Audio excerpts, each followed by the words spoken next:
Bonjour à tous. Merci d'être venus aussi nombreux pour cette Mardinale sur les tiers-lieux. Je voulais aussi remercier tous les intervenants qui sont présents à mes côtés. Un grand merci à Jean Carinti et à toute l'équipe de l'Ermitage de nous accueillir dans ce magnifique lieu.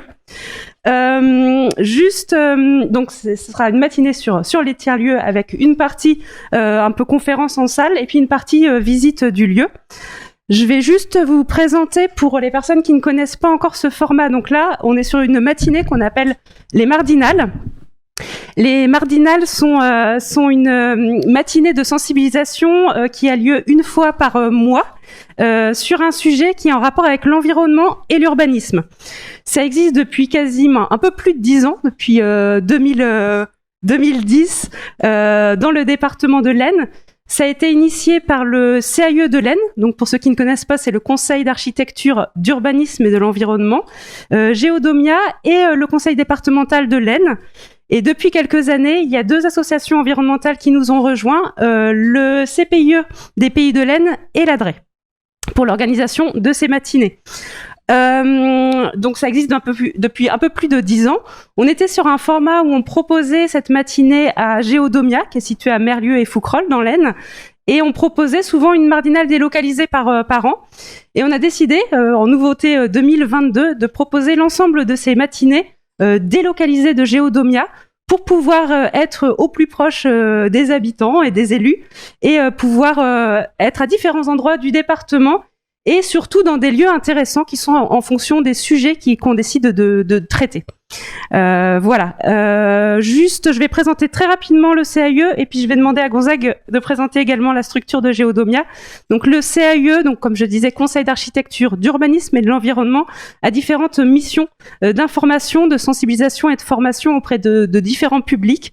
Donc ça peut être aussi bien le particulier qui veut construire, rénover dans le département. C'est une association départementale qui existe dans le département de l'Aisne. Nous, on est du CAIE de l'Aisne et qui existe également dans d'autres départements, quasiment tous les départements de France, dont le département de l'Oise. On a le directeur Richard Kaczynski qui est présent dans le public. Voilà. On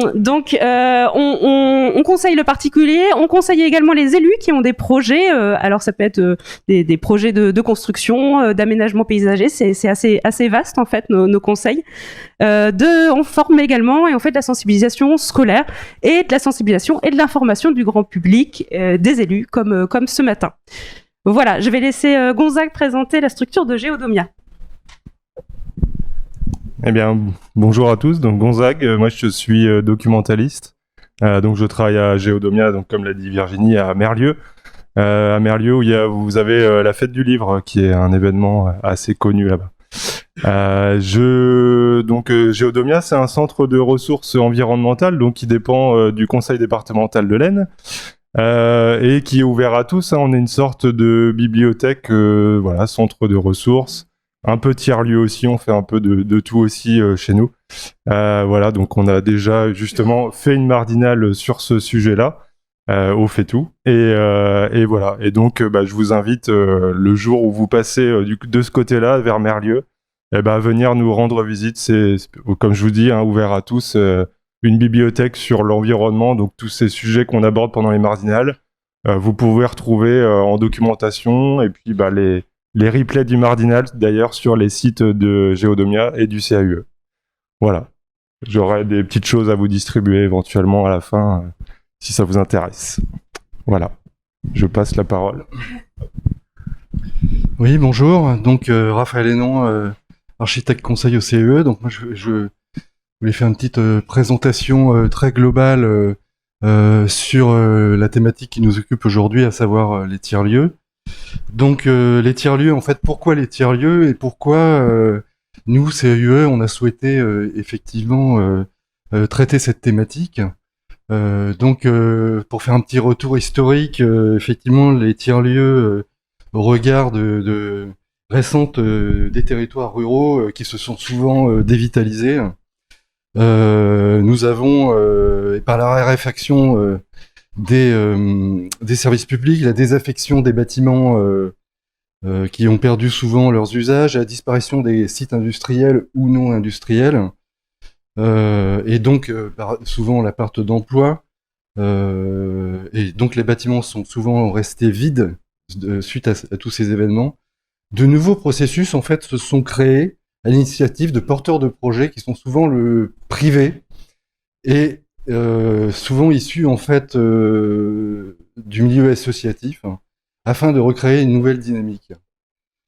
Et les objectifs, eh bien, ils sont assez clairs en fait, c'est retisser des liens intergénérationnels, fabriquer de nouveaux usages pour les territoires et faire du vivre ensemble. En deux mots, en fait, réinventer la vie commune. La vie sociale et surtout la vie commune.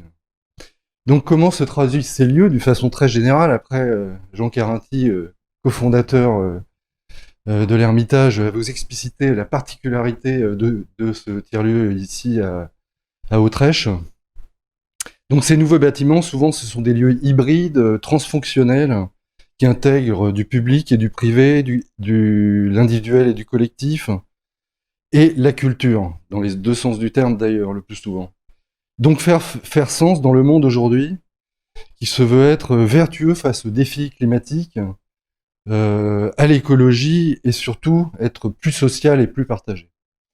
Voilà, face à tous ces événements, à tous ces défis pour demain, nous allons tenter d'y apporter une réponse. Et la première réponse va être la première thématique qui est un tiers-lieu, qu'est-ce que c'est? Jean Carinti, tu as la parole. Okay. Mesdames et messieurs, monsieur le président, et mesdames et messieurs, c'est vraiment un plaisir que, avec l'équipe, on va essayer de partager avec vous toute cette matinée, que de vous accueillir. Petite anecdote, Autrèche est-elle dans l'Oise?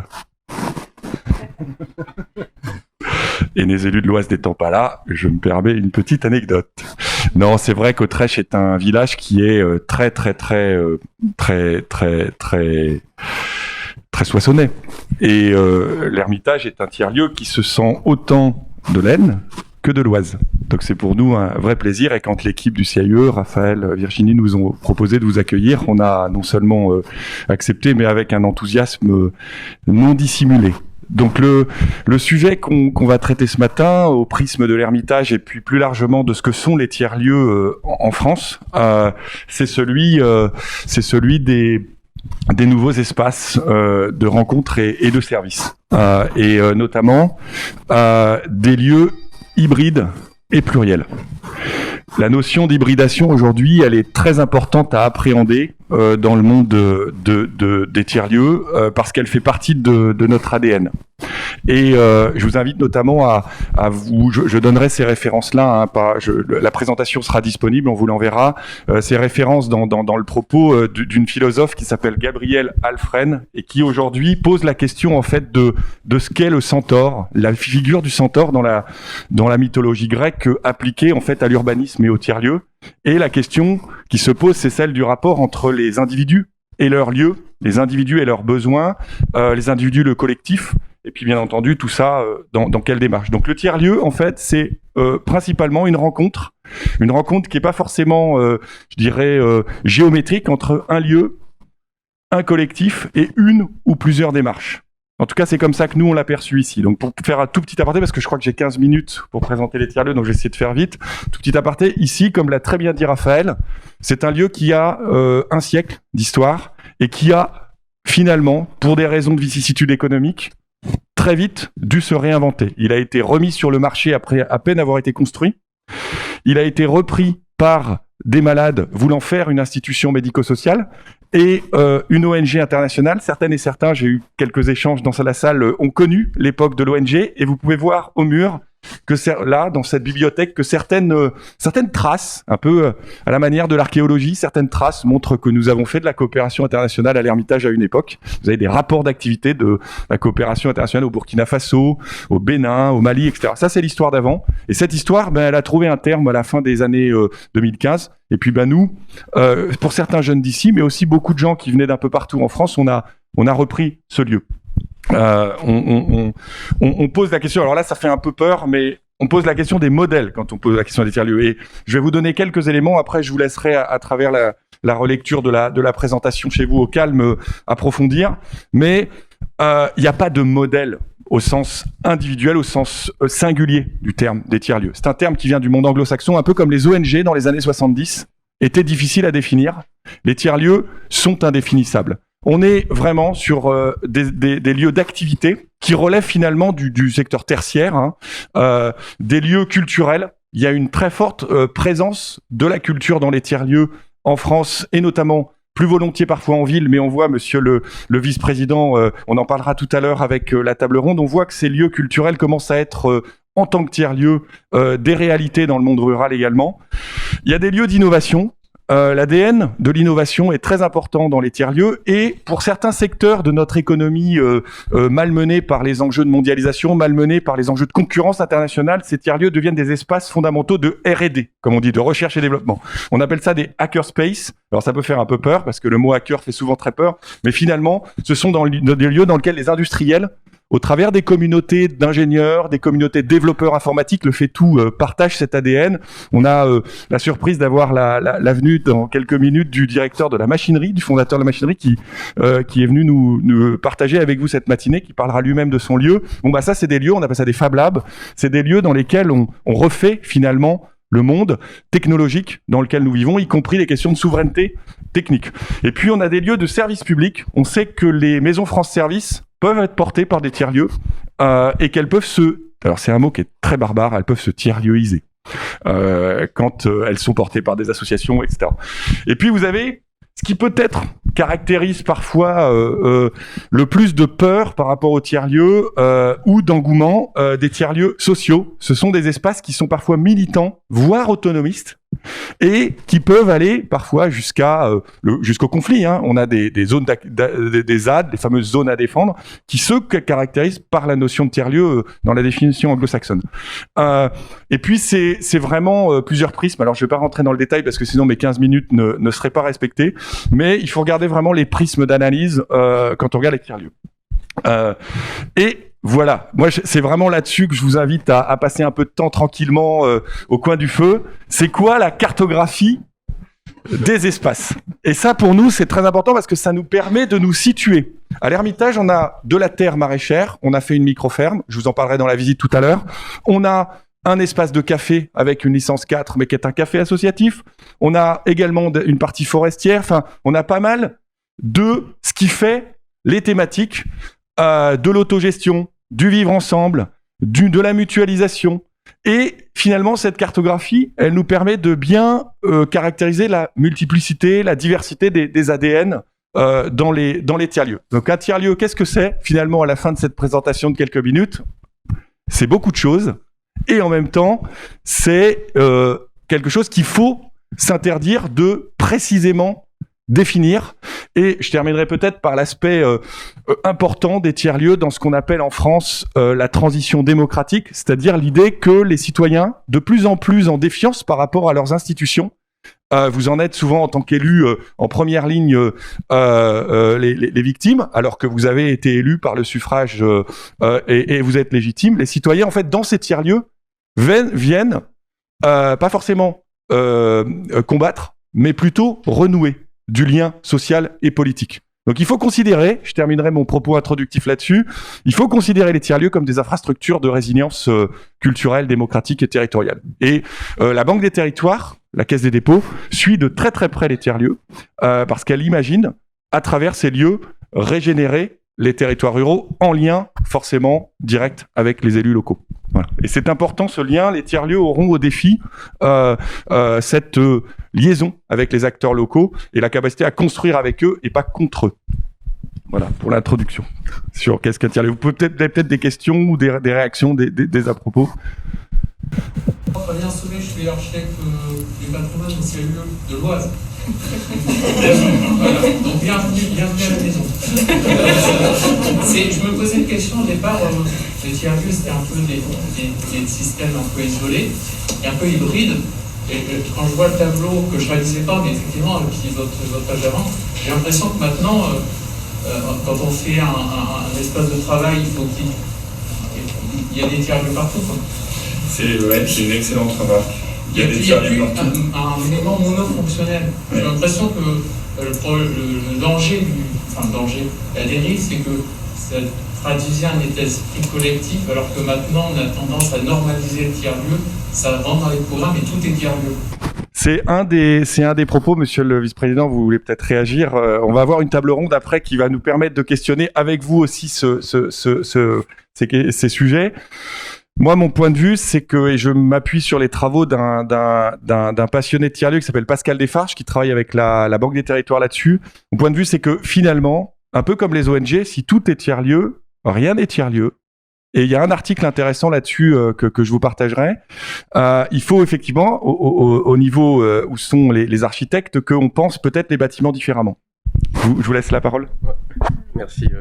Alors, effectivement, on peut se rendre compte de cette diversité des tiers-lieux qui est prégnante, et surtout en fait en milieu rural, puisque on va trouver des tiers-lieux qui peuvent être éventuellement peut-être thématisés en ville, en secteur plus urbain.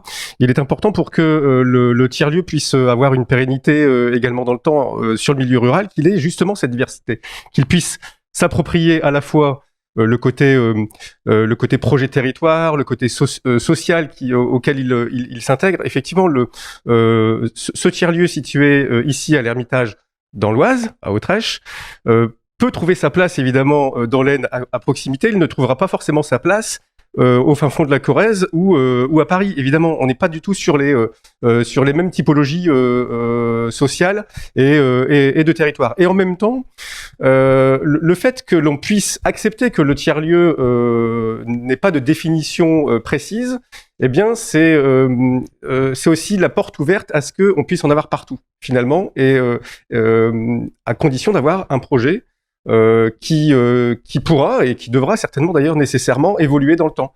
Ce qui se fait aujourd'hui, bien malin celui qui serait capable de dire ce qui sera encore au goût du jour dans 2 ans, dans 5 ans, dans 10 ans. Et ce sera du coup toute cette capacité à s'adapter, toute cette capacité à évoluer qui fera que le tiers-lieu restera tiers-lieu finalement. Excellente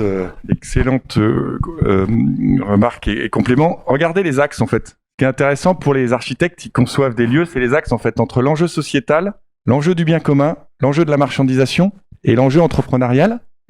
Il se trouve que souvent les services publics sont au centre. C'est ce qui fait la richesse de la définition française du service public, et ils peuvent être tiers-lieux. La question qui se pose, notamment dans cette présentation où je vous ai mis beaucoup de choses pour que vous puissiez à tête reposée approfondir l'échange. Il y a encore une vingtaine d'éléments. La bibliothèque de la médiathèque de Lezou est un service public de l'agglomération de Guéret, je crois, et elle est particulièrement hybride. C'est un lieu de culture et en même temps c'est un centre social.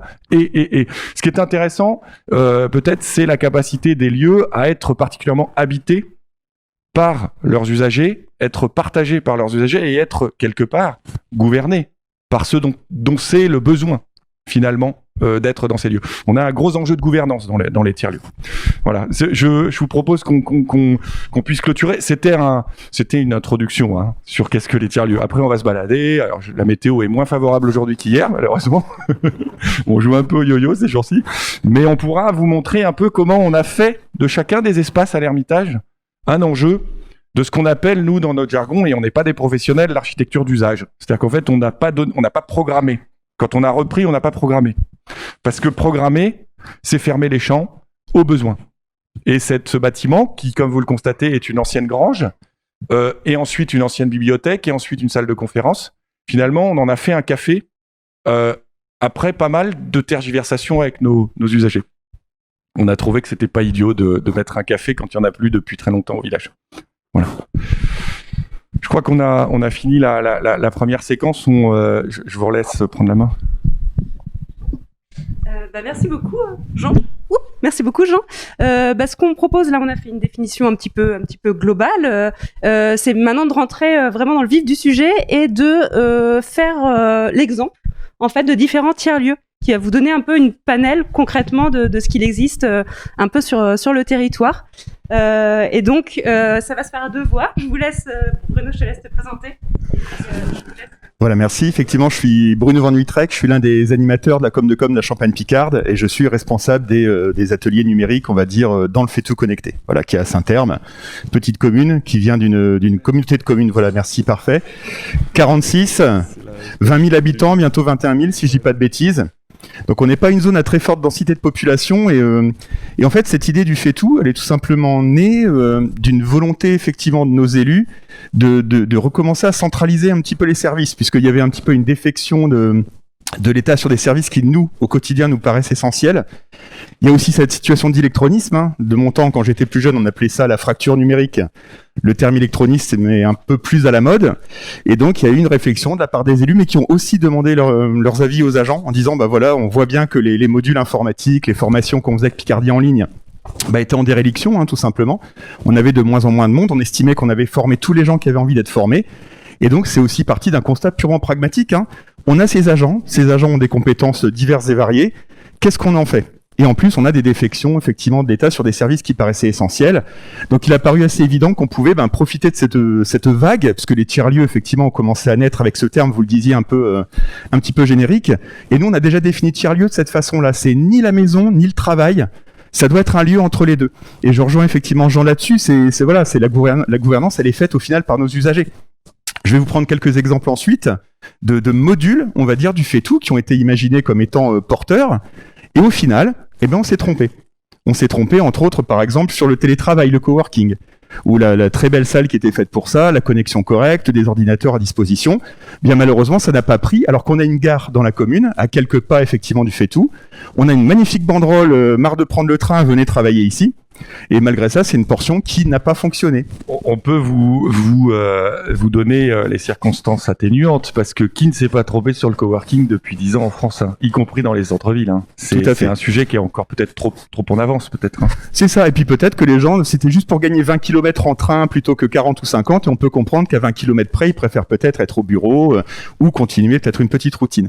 Et c'est pour ça que le fait-tout, la façon dont on le définit, c'est vraiment un terrain d'expérimentation en fait. On est partant pour beaucoup d'expérimentations diverses.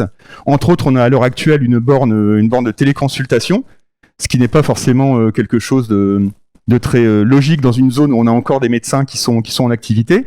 Mais ce qui nous intéressait, c'était pas de faire concurrence aux médecins locaux, évidemment, c'était plutôt de voir si cet accès à la médecine un peu différent pouvait potentiellement être intéressant, quelle que soit la zone géographique. Et donc, on est toujours au fait-tout dans cette idée de chercher quelque chose d'autre, de voir ce qui va plaire au public, et on s'adapte. D'ailleurs, si vous pouvez faire défiler juste un petit peu la page, parce que là, on a la bonne grosse pub pour le campus, mais j'y viendrai. Donc, il va y avoir comme ça énormément de salles que je vous montre aujourd'hui, qui auront peut-être disparu dans 1 an ou dans 2 ans, parce qu'on aura jugé que, par la gouvernance, effectivement, du public qui le fréquente, c'est plus forcément nécessaire de le faire. Donc par exemple, la colonne vertébrale du fait-tout, hein, c'est tout simplement l'espace France Service, que vous voyez complètement à gauche sur les photos. Hein. C'est un espace d'accueil qui manque un petit peu de confidentialité, mais pour ça, heureusement, on a des bureaux qui peuvent être soit partagés, soit loués, soit prêtés à des prestataires, comme par exemple les finances publiques, hein, qui ont une permanence régulière. On a la MEF qui vient aussi faire des permanences. Donc là, c'est l'espace France Service qui était vraiment au centre, avec notre médiatrice socio-numérique, qui est en fonction depuis 24 ans, qui a connu tous les dispositifs d'État possibles pour accueillir le public. Et quand il y a eu la migration sur France Service, le fait-tout est déjà en fonction, puisque le fait-tout est né en 2018, en octobre 2018. Et forcément, on a encore une fois suivi le mouvement pour rendre service à nos usagers, puisque pour vous expliquer tout ce que fait Sandrine, elle fait à la fois un dossier CARSAT et avec l'autre main, elle imprime des CERFA aux usagers qui en ont besoin. Parce qu'on est vraiment dans une zone où l'électronisme est très très fort, effectivement. On a pourtant maintenant une bonne disposition de la fibre. Ça se passe plutôt bien, on va dire que l'UCEDA a super bien bossé effectivement dans notre département. Et malgré ça, on a encore des gens qui ont ce frein vis-à-vis du numérique. Et c'est là qu'on intervient effectivement dans des lieux comme ça. Donc comme ici, effectivement, avec l'espace France Service. Et si vous pouvez faire défiler un petit peu les photos... je vais passer très rapidement parce qu'on a peu de temps. Donc ici, c'est l'espace de formation numérique qui, là aussi, c'est la partie qui était donc en déréliction avant que le fait-tout soit créé. Et ça a créé un rebond. Encore une fois, on a créé de la synergie entre les services, puisqu'en recentralisant tout ce que pouvaient espérer les administrés de la communauté de communes, en fait, avec cette transversalité des services, avec ma collègue à l'accueil à France Service qui déploie un CERFA à une personne ou qui l'aide à remplir son dossier, elle va lui dire « Mais pourquoi vous avez peur? Vous savez pas faire ?» Eh bien, ça tombe bien, il y a la salle de formation, il y a Bruno, il y a Badrodine, mon collègue, qui peuvent vous former si vous voulez apprendre à faire. Et donc, ça a donné un regain d'intérêt aux formations numériques. N'empêche qu'on est en train de faire muter cet aspect, puisque là vous voyez beaucoup d'ordinateurs, c'était pour la photo. Avec tout ce qui se passe en ce moment au niveau sanitaire, eh bien je vous cache pas qu'on repense les lieux et que la salle de formation comme ici et le makerspace qu'on va voir juste après, eh bien sont en train de muter. On va agrandir l'espace makerspace avec les machines impression 3D pour réduire l'espace dédié aux formations, parce qu'on ne prend plus 10 personnes d'un coup en formation, en acculturation numérique, sur le traitement texte, sur les tableurs. On a beaucoup de gens qui sont en reconversion professionnelle actuellement. On n'en a pas 10 d'un coup. C'est dommage de gâcher ce bel espace. Alors qu'au final, comme vous le voyez là, on a besoin de plus de machines, puisque au départ, on visait les artisans commerçants avec la partie makerspace pour faire des petits goodies, pour que les artisans locaux trouvent un intérêt à venir aussi au Fait-Tout. Ça n'a pas très bien marché au départ. Et maintenant qu'on intéresse plutôt les usagers lambda et les écoles, puisqu'on emmène toutes ces activités dans les écoles du territoire, même si ma collectivité n'a pas la compétence directe, on le fait parce qu'on sait qu'il y a un besoin. Eh bien, oui, notre tiers-lieu, il est aussi quelque part une idée. C'est plus quelque chose d'éthéré qu'un lieu réellement, quoi. L'idée du tiers-lieu, on l'exporte dans les écoles, dans les lieux qui en ont besoin, comme les bibliothèques aussi. Donc, toutes ces machines, voilà, que vous voyez là, celles-ci, elles n'y sont même plus. C'est des machines un petit peu chères. On est reparti sur des machines plus abordables pour que quand je présente ces machines à un usager lambda, ils puissent potentiellement se l'offrir bien plus facilement. Là, on a des modèles à 2000 €. On a maintenant installé des modèles à 150 €, ce qui me permet de dire aux usagers ou aux enfants dans les écoles, c'est 2 fois moins cher qu'une console de jeu. Et là, bizarrement, on intéresse les parents. Et puis, comme ça intéresse aussi les enfants, là, quelques-uns m'ont fait des retours et m'ont dit ah bah le Père Noël va ramener une imprimante 3D. Et puis derrière, ça fait revenir le public pour des formations qui sont gratuites, hein, on les forme au logiciel de création 3D et compagnie.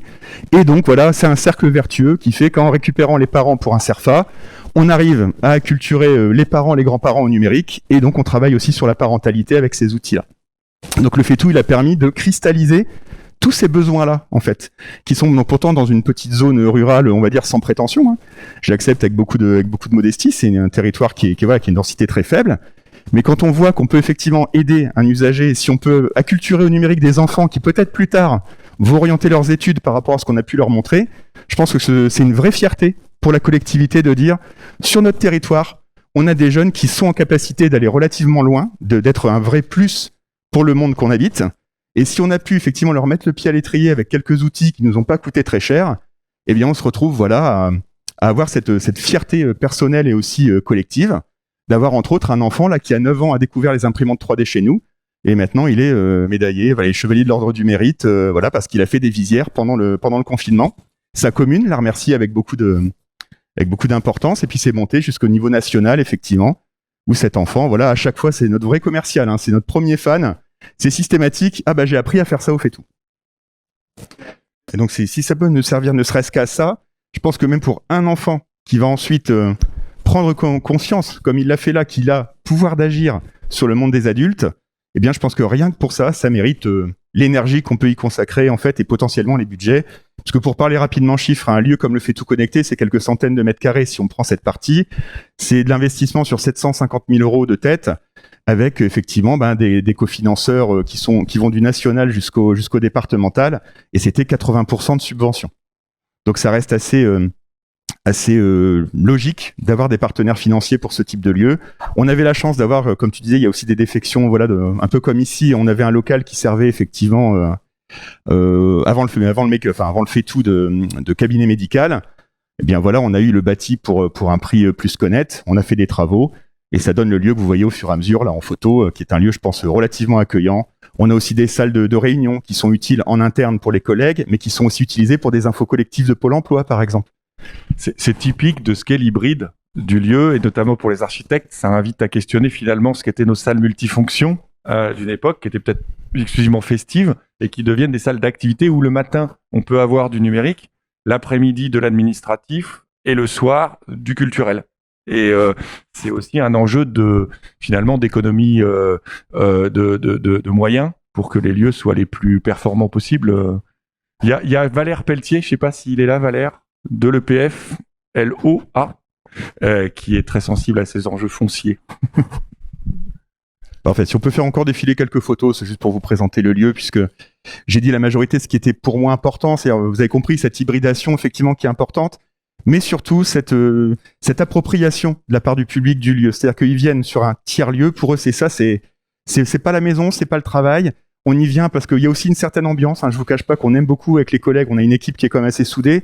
Et ce qu'on aime, c'est qu'il y ait quand même le sourire quand on arrive, c'est super important. On vient faire des démarches, c'est pas drôle. On va en plus proposer des services aux gens, donc c'est vrai qu'on a, je pense, cette petite réputation d'être plutôt accueillant. Et le lieu, du coup, il est parfaitement adapté à ça parce qu'encore une fois, il ne voit pas ce lieu comme une administration. C'est super important. Il ne voit pas ce lieu comme un guichet purement informatif ou administratif. On va avoir accès à un être humain qui comprend votre situation, qui va compatir, mais qui va rester efficace derrière et qui va pouvoir accompagner l'usager dans son premier besoin déjà au départ. Et puis maintenant qu'il est là, on lui présente un petit peu tout ça et ça va déclencher d'autres besoins, d'autres envies. Et ça va faire un très très bon bouche à oreille effectivement ensuite dans les communes. Ce qui fait que ça ne désemplit pas. Et on va dire qu'en moyenne, on est à 30 personnes ou 40 personnes jour. On est plutôt, franchement, avec des pics à 60 ou 70. Et c'est là que c'est super important d'avoir quelqu'un comme Sandrine, ma collègue à l'accueil, qui est capable de faire deux choses à la fois. Il faut venir nous voir juste pour ça, pour l'avoir travaillé sur 2 dossiers en même temps. Donc voilà, si on compte tout le monde, Sandrine, c'est 50 personnes jour dans les pics. Et mes collègues et moi, on en fait aussi, on va dire 15 ou 20. Donc ça fait un chiffre plutôt sympa. Préciser ce qu'est les pics que tout le monde... Alors le pic, c'est quand il y a vraiment un maximum d'activité, on va dire pendant les impôts par exemple. J'avais cru que c'était un dispositif. Non, non, le pic, voilà, pour une fois, c'est pas un acronyme, je vous promets, je déteste ça, donc j'évite d'en utiliser. Donc voilà, on a des pics d'activité qui sont assez précis, voilà, dans les périodes d'impôts et compagnie. Enfin, dès que administrativement, il y a une obligation pour une personne voilà française de faire des démarches, on est sûr qu'au fait tout, il va y avoir des coups de bourre monstrueux. Jusqu'à de toute façon faire durable pour les usagers, ça nous pose pas de soucis parce qu'effectivement on peut encore une fois comprendre leurs problématiques et nous on n'est pas à 15 bien 20 minutes presse, il faut finir d'aider les gens. Et nos partenaires voilà DGFIP et compagnie sont aussi hyper accessibles et puis grâce à France Service, on a aussi beaucoup d'accès à ce qu'on appelle A+, administration plus. Donc on a des réponses généralement sous 24 heures des administrations, ce qui est super pratique d'être labellisé France Service. Finalement, vous reprenez ce mandat de médiation qui est celui des services du dernier kilomètre, qui était essentiel pour que la confiance des usagers revienne, quoi. C'est ça, le mot important, c'est là tu l'as dit, effectivement, c'est confiance. Donc après, on n'a pas toujours la réponse d'ailleurs directe pour les usagers, mais ils repartent avec un sourire, ils repartent avec une assurance qu'on va faire le nécessaire. Et pour nous, et pour les agents qui sont en place sur ce type de lieu, c'est de la montée en compétences permanente, en fait. C'est tout bénef pour tout le monde, effectivement, les agents se forment, s'auto-forment sur des cas parfois un peu particuliers. Il y a encore peu de temps, j'étais pas labellisé moi-même France Service, je suis maintenant, je suis un des agents officiels France Service du lieu. Eh bien, j'étais incapable de remplir de la paperasse à la maison. Je peux vous dire que ma femme est contente maintenant, hein, parce que pour le boulot, j'ai appris à faire plein de trucs. Donc j'avoue que même pour faire des demandes, voilà, maintenant à l'ANA et compagnie, enfin Solia, toutes les aides effectivement énergétiques, eh bien, je peux vous dire qu'on va réussir à zigzaguer entre les pièges, parce qu'il y en a hein, au niveau des aides énergétiques. Et on est maintenant capable aussi voilà, d'aider un maximum les gens parce qu'on est monté en compétences aussi grâce à eux, parce que ça faisait partie de leurs demandes qu'on remplissait un peu à la va-vite au départ, et maintenant qu'on est formé, on est en capacité d'être précis et d'aider au mieux les usagers futurs qui vont avoir les mêmes questions. Ça veut aussi dire que... Ah, question.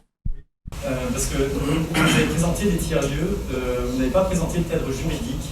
Est-ce que vous avez le même cadre juridique que vous deux? Non. Non. Et parce que vous parlez et de lieux d'espace, donc ça pourrait être aussi bien une association qu'une SCI, que d'autres structures. Alors, qu'est-ce que vous avez comme structure pour accompagner? Les cadres juridiques, en fait, ils sont clin d'œil à l'EPF-LOA et aux élus. Ils sont aussi liés au rapport qu'on entretient au foncier. Alors, vous pouvez être associatif et locataire. Vous pouvez être service public propre, c'est-à-dire établissement public ou administration. C'est-à-dire qu'un EPCI, collectivité, communauté de communes, comme c'est le cas de la Champagne-Picarde, peut ouvrir un service et après, la notion de tiers-lieu, elle intervient dans le rapport que vous entretenez aux usagers, dans le rapport que vous entretenez à la culture collective, dans l'accessibilité et dans la diversité des métiers qui peuvent être exercés. Donc c'est aussi un défi pour des collaborateurs d'une administration. Bruno porte très bien cette culture on fait plusieurs choses à la fois. On a choisi au départ de faire ça comme ça. Et donc là, vous êtes sur une structure administrative. Une structure associative, bon, on connaît bien en France la relation des associations et de leurs bailleurs. Donc la structure associative, elle va être locataire, elle peut être en précaire, moins de 3 ans, hein, comme c'est le cadre légal. Elle peut être en 369, hein, un bail 369. Et puis après, vous avez aussi des sociétés coopératives. C'est plutôt ce qui commence à monter en puissance. Les tiers-lieux qui, pour beaucoup d'entre eux en France, doivent se doter de modèles économiques équilibrés ou lucratifs. C'est un des enjeux aussi de la réalité tiers-lieu.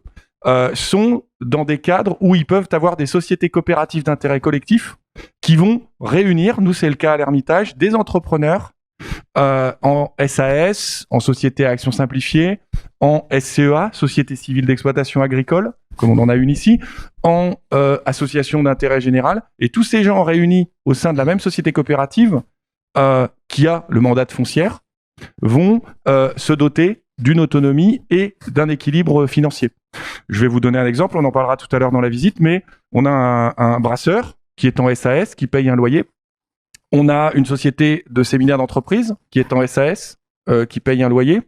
Objectivement, le lieu n'aurait pas d'avenir si la société de séminaire n'était pas présente. Mais la société de séminaire seule ne présente pas d'intérêt pour le foncier dans son ensemble. Et c'est pour ça que le site n'était pas reprenable par un acteur tertiaire du tourisme traditionnel.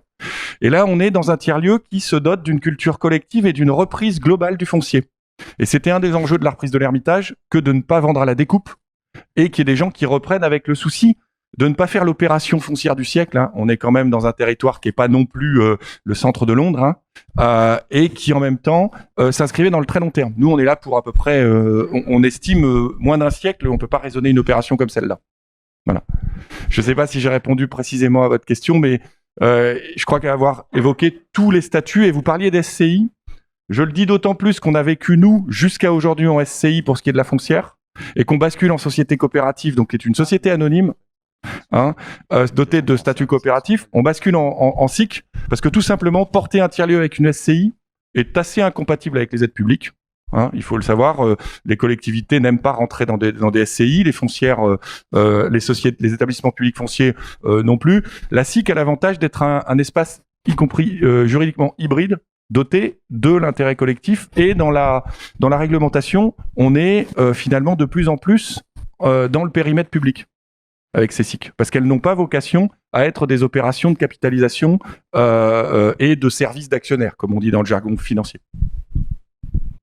Ouais, c'est vrai que pour nous, par rapport à toutes ces problématiques, comme c'est porté par la collectivité, effectivement, que le foncier nous appartient, on a quand même beaucoup de marge de manœuvre. Tout ce qui peut se passer au fait tout, c'est que pour augmenter encore une fois la quantité de services disponibles, pas forcément la qualité, enfin si la qualité aussi de toute façon, c'est que le bâti qui existait a été complété par un lieu supplémentaire que vous ne verrez pas directement sur le site du fait tout, enfin sauf peut-être sur la première photo d'accueil sur le site. On a une maison des assistantes maternelles. En fait, on a augmenté la taille du lieu en se disant, pour plus tard, ça pourrait peut-être nous servir. Mais pour l'instant, la MAM, la maison des assistantes maternelles, fonctionne très très bien. Elle est conçue pour 12 enfants simultanés. Toutes les places sont prises. Et donc, il y a eu ce côté purement pragmatique, je ne vais pas le cacher, le lieu nous appartenant. Cette grande surface supplémentaire, on s'est dit que si la MAM se plantait, on pourrait toujours y faire des ateliers, des modules supplémentaires. On a la chance que ça fonctionne bien pour eux, donc on commence à manquer un petit peu de place. Et donc voilà, pour reparler plutôt du portage, effectivement, voilà, le fait que ce soit par la collectivité, je vous cache pas qu'on est tout de même à réfléchir à un modèle économique. Les subventions, c'est bien. Les fonctionnements sur le France Service qui soutiennent beaucoup une grande partie le lieu, c'est bien aussi. Mais à un moment, on est quand même en réflexion, et ça fait partie des textes, c'est dans les obligations, de réfléchir à un modèle économique viable, même si c'est porté par la collectivité, parce qu'il ne faut pas non plus que ça lui coûte 700 000 € par an, quoi. C'est juste pas possible. La quantité, vous êtes salarié de PCI ? Alors oui, je suis agent public territorial, effectivement. Voilà, ouais. Donc c'est porté d'ailleurs que par des agents de la fonction publique. Effectivement, on n'a pas d'externalisation, à part quelques conseillers numériques, mais c'est un peu particulier. On peut profiter du dispositif, on l'a fait, c'est du confort pour nos usagers, c'est du confort pour nous. Mais ces conseillers numériques, ils sont arrivés avec des idées en plus. Donc encore une fois, au niveau des contrats, ça s'arrête là. Et d'ailleurs, le terme est très très approprié, assemblage, parce que le futur gérant de la SIC est un assembleur. Du point de vue, c'est un ingénieur plutôt de génie des systèmes urbains de l'UTC, qui est mon petit frère Mathieu, et qui se voit, moi je me vois comme le développeur, lui c'est l'assembleur. Et puis il y a également des chefs d'entreprise, des dirigeants associatifs. On est Pascal Lagarde, qui est de Nouvron-Vingré, juste de l'autre côté de la vallée, est elle dans la structure associative, et elle porte également une AMAP. Il y a eu une association de consommateurs qui a été créée pour réunir les producteurs locaux, parce que vous verrez que la thématique alimentaire est importante à l'Ermitage. Donc finalement, on est un écosystème, au sens vraiment biologique du terme. On est un écosystème, et comme tout écosystème, il est évolutif. Il s'adapte. Et c'est assez intéressant de voir que au fait tout, quand on regarde il accueille, France Service, mais France Service seul ne convenait pas.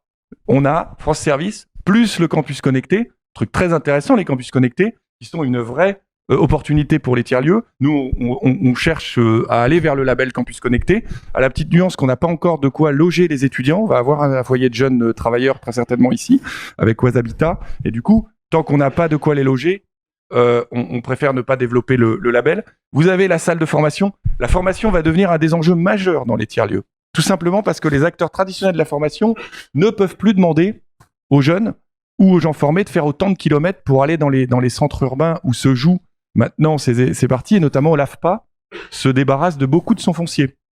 L'AFPA, Proméo, donc on est en train de devenir des partenaires de la formation en ayant des infrastructures qui peuvent accueillir de la formation ou nous-mêmes être organismes de formation. Il y a aussi le makerspace dont tu as pas mal parlé, qui est très attractif. Il y a des salles de réunion, et puis vous pouvez avoir des services portés par des entreprises comme une boulangerie, une MAM. Enfin, imaginons que c'est presque de l'urbanisme. En soi, le tiers-lieu est peut-être une transition urbanistique. Je vais parler un peu de la maison de l'économie sociale du Pays de Bray. Mais comme Rachid Cherfaoui était pas disponible finalement, il devait faire une visio, je vais essayer d'en parler le mieux possible à sa place. Vous me pardonnerez. Alors, qu'est-ce que la Messe? C'est dans le Pays de Bray. Est-ce que vous voyez où se trouve le Pays de Bray? À l'ouest de Beauvais. Un territoire qui, dans les années 80, était sinistré économiquement. Particulièrement rural, particulièrement en difficulté par rapport à la fermeture des grandes usines de certaines grandes usines de Beauvais. Et le concept, en fait, et pourquoi c'est un tiers-lieu, c'est que c'est d'abord un pôle territorial de coopération économique. Et je vous inviterai, je vous passerai des liens d'interviews de Rachid Cherfaoui, qui est un type très inspirant, qui est le patron de cette initiative. Et en fait, ils ont pensé la régénération de leur territoire à partir d'un PTCE qu'ils ont transformé ensuite en tiers-lieu. Et très rapidement, vous êtes sur quelque chose qui est extrêmement cohérent en termes de dynamique. On est vraiment dans un schéma de cohérence et d'organisation, un microscope, on va dire, où ils ont pensé leur foncier de manière à être particulièrement opérant. Donc, vous avez de l'éco-construction. Nous, on se sert beaucoup de leurs compétences en éco-construction parce qu'ils ont acquis un certain niveau. Ils ont une entreprise qui s'appelle Tiny by Bray, qui est une entreprise qui est très performante dans la construction de mini-structures tiny house et qui maîtrise bien les micro-filières bois. Et ça, c'est important parce que quand vous travaillez sur de la rénovation, vous qui êtes architecte, vous savez que les micro-filières et les filières biosourcées, c'est ce qui est le plus compliqué à trouver aujourd'hui. Eux, ils ont une bonne compétence en éco-construction, ils ont des architectes, ils ont une recyclerie. Gros sujet dans les tiers-lieux, le zéro déchet. Non seulement parce qu'on nous le demande, de plus en plus, les gens nous disent « Ah, vous triez pas, ah, vous n'êtes pas zéro déchet, on vient pas chez vous. » Il y a vraiment un sujet politique autour du zéro déchet, de liens avec les sociétés d'économie mixte, notamment le SMDO ici, dans l'Oise, le syndicat mixte qui traite les ordures. Et la recyclerie, en fait, ils en ont créé une qui est quasiment un des leaders, culturellement parlant, qui est un des meilleurs espaces. Quand vous voulez apprendre ou ouvrir une recyclerie, vous allez chez eux. Ils sont très, très accueillants. Et ils sont également espace de formation. Et ce qui fait le rapport également au FETU, du point de vue culturel, c'est qu'ils sont très marqués par le service à la personne. Combien d'emplois, après 20 ans, à la Chapelle-aux-Pots, grâce à cette infrastructure, à votre avis? On joue à la loterie, mais bon. 400. 400 emplois, 15 structures, tout en SIC. C'est un vrai leader en France dans ce domaine. Et un des enjeux pour lui comme pour nous, c'est la maîtrise foncière. Et là où se trouve le dialogue avec les élus et avec notamment les établissements publics fonciers ou avec les partenaires comme la Banque des Territoires, c'est dans ce rapport au foncier où il faut aller très vite quand vous portez un tiers-lieu, dialoguer avec les élus de l'EPCI, les élus du village pour dire qu'est-ce qu'on peut faire ensemble et comment nous on peut apporter des entrepreneurs, des capitaux propres et de la cohérence. Ou dialoguer sur cette notion de cohérence parce qu'il y a bien entendu les enjeux de PLU qui jouent beaucoup pour les tiers-lieux. Voilà. Je vais pas être. Ah oui, j'ai pas parlé de l'écotourisme, mais l'écotourisme c'est un des leaders aussi. Donc vous imaginez la cohérence du projet porté par Rachid. La machinerie, on va vraiment être sur un tiers-lieu très marqué par les enjeux d'industrie numérique. Et notamment d'industrie, de transition industrielle tout court. C'est à Amiens. Ils font partie des gens qui ont répondu à Manufacture de proximité, qui développent leur foncier. Et Manufacture de proximité, c'est pour faire des tiers-lieux de production.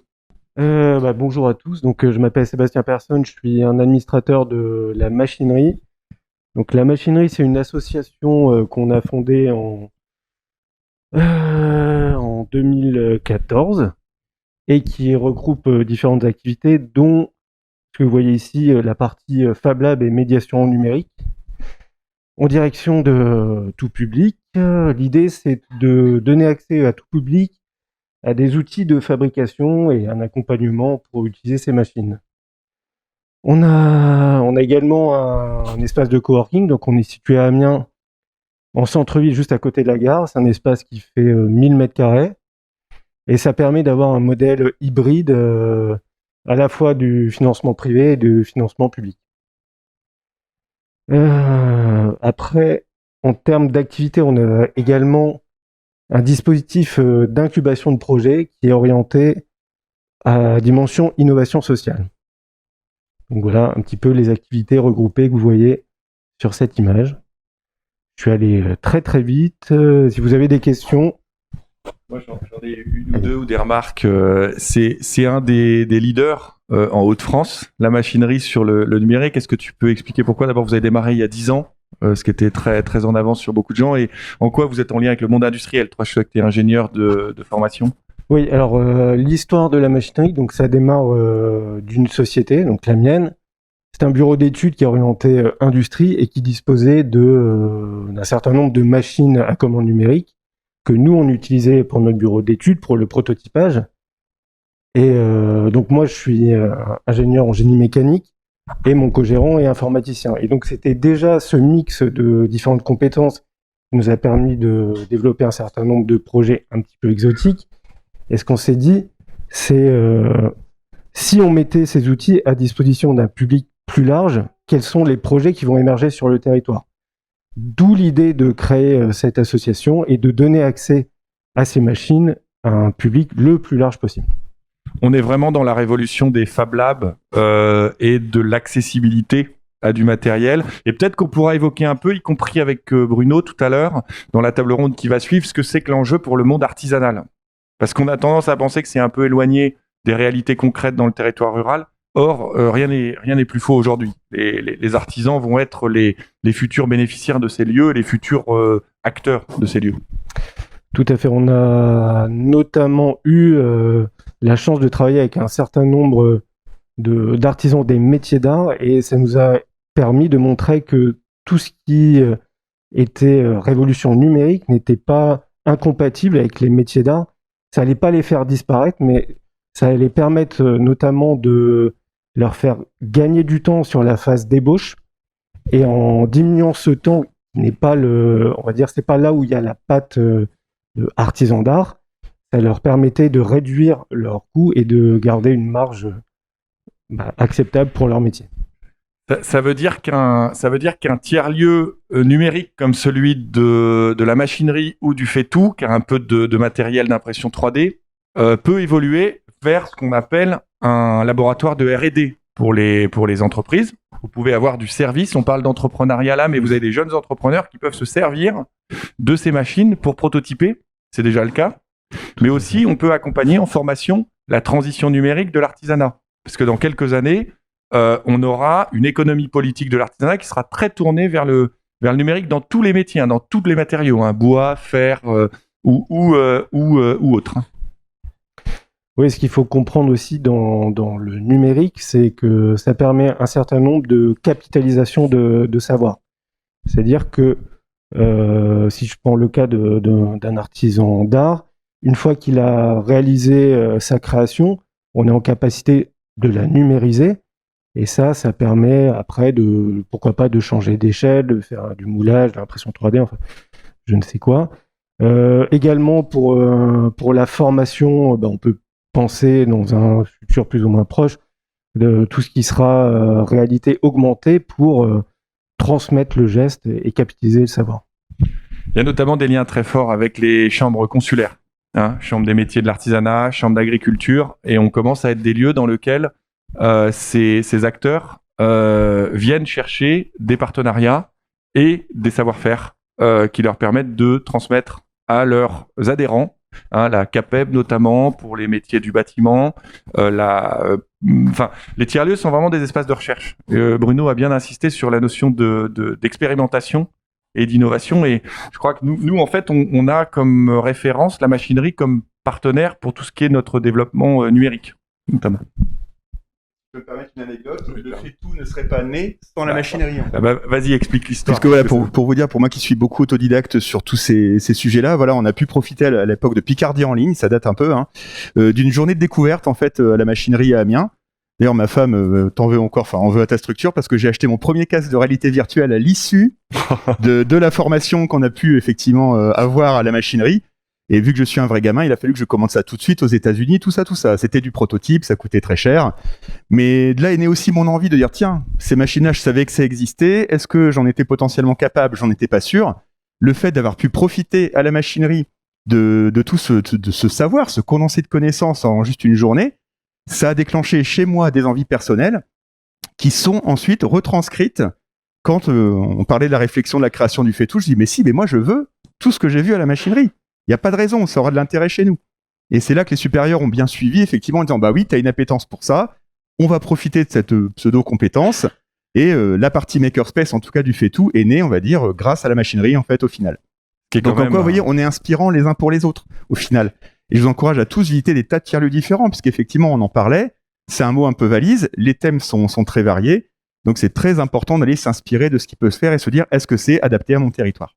Donc, merci à la machinerie pour avoir déclenché toutes ces envies qui ont débouché sur un FETU encore plus proche de toutes ces nouvelles technologies, en fait. Je vois qu'il est 10h10, tu as peut-être des choses à compléter. On va passer peut-être à notre petite table ronde avec Monsieur Ribeiro, qui est venu aussi partager ça en tant qu'élu.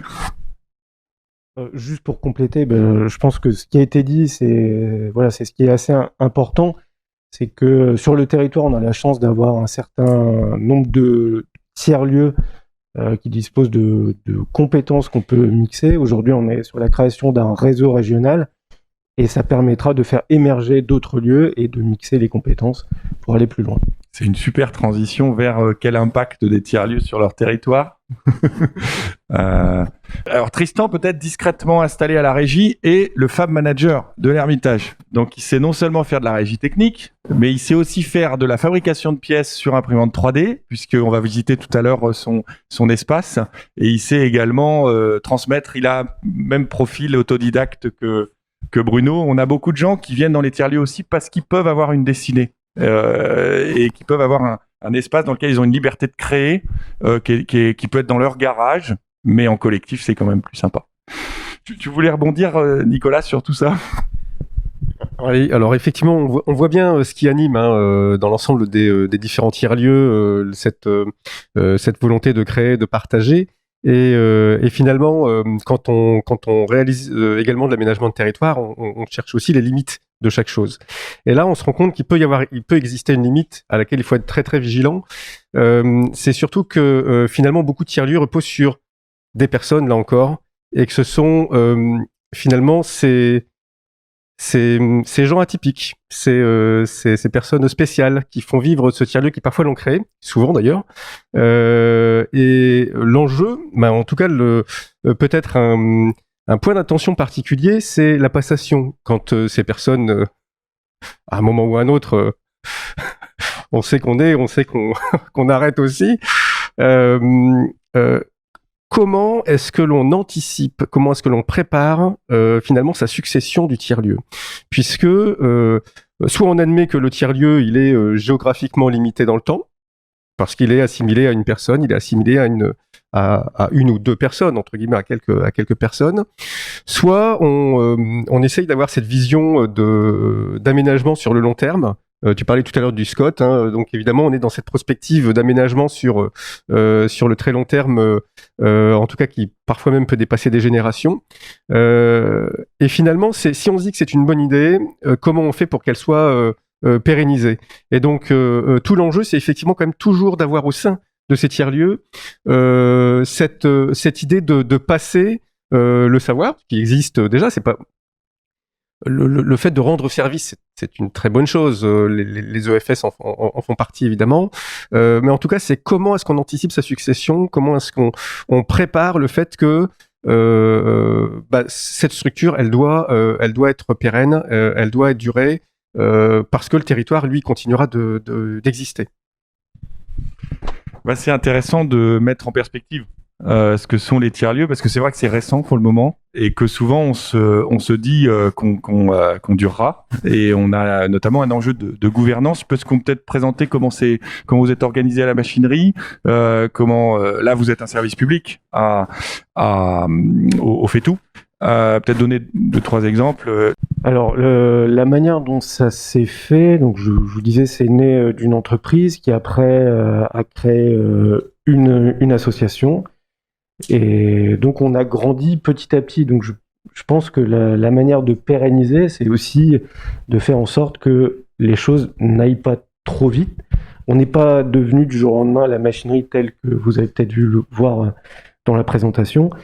Les programmes se sont créés au fur et à mesure et ils se sont de fait appuyés sur une communauté d'utilisateurs. Ces utilisateurs, on a quand même des bénéficiaires de services un peu particuliers qui s'impliquent beaucoup. Et pour pérenniser l'activité dans le temps, c'est peut-être que demain, eux vont s'emparer de l'activité et effectivement, ça repose souvent sur le démarrage sur des gens, des personnalités. Mais sur le long terme, c'est, je pense, la communauté qu'on arrive à générer qui permet à l'action de garder un impact dans le temps. Moi, je rebondirais volontiers sur l'autre modèle qui est le nôtre, parce que nous, c'est des entrepreneurs. Or, comme vous le savez, une entreprise n'est pas toujours, la conjoncture économique étant ce qu'elle est, toujours prospère. Et là, nous, il y a un enjeu, effectivement, dans la maîtrise foncière, d'être capable d'accueillir, d'accompagner, y compris quand une entreprise doit fermer. Et la société coopérative est un outil pour nous de pérennité. Parce que le foncier et sa maîtrise collective est un enjeu qui finalement est au-dessus de tout le monde. Et ce projet est porté par une vision en fait de la place du tiers-lieu dans son environnement. Tu évoquais la question du territoire. Nous, en fait, on se voit comme un lieu qui sera pérennisé par sa je dirais sa je vais pas dire fertilité, mais sa prospérité économique. C'est sûr que ce qui équilibre les opérations ici, pour donner quelques chiffres, ce qui équilibre les opérations, c'est la santé économique des acteurs. Donc on a un foncier qu'on a acheté, on a fortement négocié sa valeur. On est des gens qui ne sommes pas philanthropes. Donc on l'a acheté, pour être tout à fait transparent, il y a un peu moins de 30 hectares, beaucoup de bois, des bâtiments obsolètes. Donc on a acheté 330 000 euros le foncier. Par contre, il y a 3 millions de travaux. Donc c'est aussi pour ça qu'on a dit aux propriétaires, écoutez, si vous avez des travaux faits avant qu'on a négocié fortement ça, et les 3 millions de travaux, ils ne peuvent que s'appuyer sur un modèle économique qui est solide. À terme, en 2025, l'Hermitage, c'est à peu près, au pire, 380 000, 400 000 euros de loyer. Au mieux, peut-être 450 000, 500 000. Imaginez ce que ça représente en termes de contribution à l'intérêt général, en termes d'impôts, en termes de création d'emplois, d'avoir ce type de portage sur un site comme celui-là, qui était voué à la fermeture sans perspective. Et c'est là où, notamment, l'enjeu de tiers-lieu est intéressant sur les friches. Et la culture tiers-lieu est intéressante parce qu'elle permet de générer une véritable attractivité économique. Il y a différents statuts et il y a quand même pas mal d'entrepreneurs. Toi, tu as une culture entrepreneuriale aussi. Je pense Rachid Cherfaoui, j'ai montré à quel point c'était un entrepreneur. Et nous, j'en parle d'autant plus que c'est un dossier à l'étude. On travaille sur l'avenir d'un foncier dans le sud de l'Oise. Et pour la commune, le dilemme, c'est, en lien avec des partenaires comme le PF ou d'autres, de dire est-ce qu'on reprend en mettant en exploitation sur un processus de développement sur 15, 20, 30 ans, et est-ce qu'à la fin, ça va pas être finalement la ressource principale de la commune, alors que c'était un foncier qui appartenait à un grand bailleur public, et que quand la question de sa vente a été posée, au départ, ça aurait été complètement incongru que la commune se positionne. Donc il y a tout un sujet autour des tiers-lieux qui est de régénération économique et de réponse aux besoins du territoire qui est l'objet de l'échange. Je pense qu'il y a pas mal d'emplois dans les tiers-lieux et notamment il y a pas mal de fonciers disponibles. Donc on a une rencontre peut-être. Après, le rôle des architectes est d'aider à rebondir notamment sur les usages. Tu veux peut-être en parler un petit peu des enjeux de normes et d'usages? Ouais, ce que je remarque surtout, c'est que c'est souvent on part toujours d'un existant. On part jamais du neuf. Donc en fait, l'idée, effectivement, par rapport aux friches industrielles, c'est c'est une reprise et il faut que tout fonctionne autour, quoi. Donc effectivement, c'est voilà. Alors ce qui est intéressant à l'Ermitage, d'après ce que je comprends, c'est qu'il y a plein de bâtiments. Alors effectivement, il y a 3 millions d'euros de travaux, mais au fur et à mesure, voilà, c'est ça. Donc en fait, l'avantage du tiers-lieu, si je comprends bien, c'est cette souplesse. C'est qu'avec l'eau, on prend son temps, si je puis dire, dans ce qu'on peut, voilà, à moyen terme et à long terme. Après, moi, j'avais une autre question, plutôt, je reviens vers vous, hein, je suis désolé, mais parce que du coup, vous avez parlé d'entreprise, donc vous êtes parti d'entreprise et vous êtes passé du coup, c'est devenu tiers-lieu ou c'est une volonté, quel est généralement, on imagine plutôt, on part du tiers-lieu et c'est plutôt un peu comme vous, c'est-à-dire il y a des entreprises se grèvent dessus, entre guillemets, ou sont intégrées, ou voilà. Et là, c'est un peu le contraire, hein, c'est ça qui m'étonne un peu. Alors, si on pouvait expliciter ça, je trouve que c'est intéressant. Donc, oui, par rapport à... Vous m'entendez bien ou... Ouais.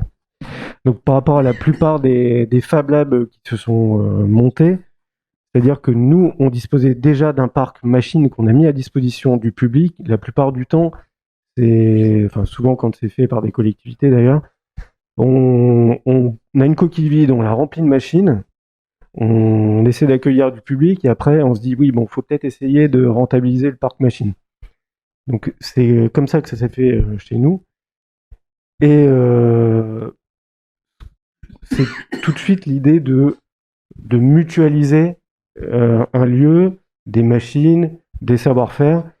Et donc il y avait dès le départ cette volonté d'avoir un modèle hybride avec du financement privé qui permet aussi d'avoir une certaine liberté par rapport au financement public. Parce que, comme vous le savez souvent, aujourd'hui, les financements publics diminuent fortement. Il faut constamment répondre à des appels à projets et être en capacité d'avoir à minima une assise financière qui tient du privé, la prestation de service. Et ben ça permet d'avoir une pérennité sur le long terme.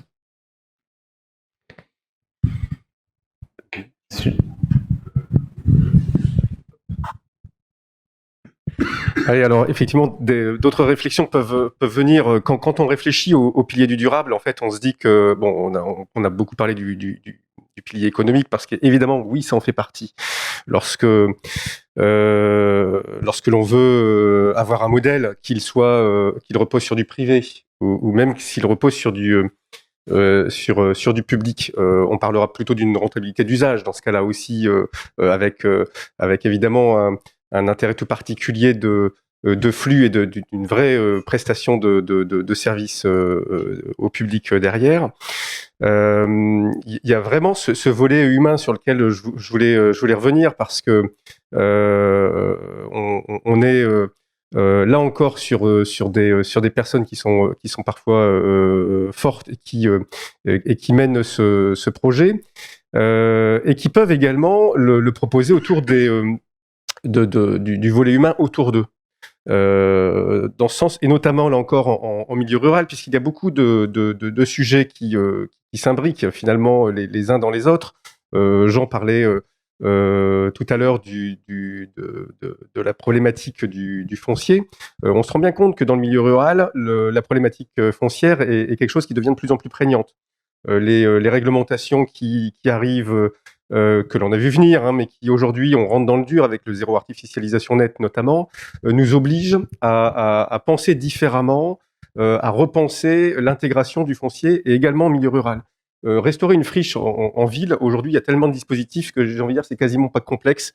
Une fois qu'on a un projet, l'argent derrière fera le nécessaire entre les différents appels à projets urbains qui peuvent exister. À la campagne, c'est un peu plus compliqué. Pourtant, on a cette problématique malgré tout, alors à des mesures moins importantes, mais on en parle quand même de plus en plus. On va parler de la vacance.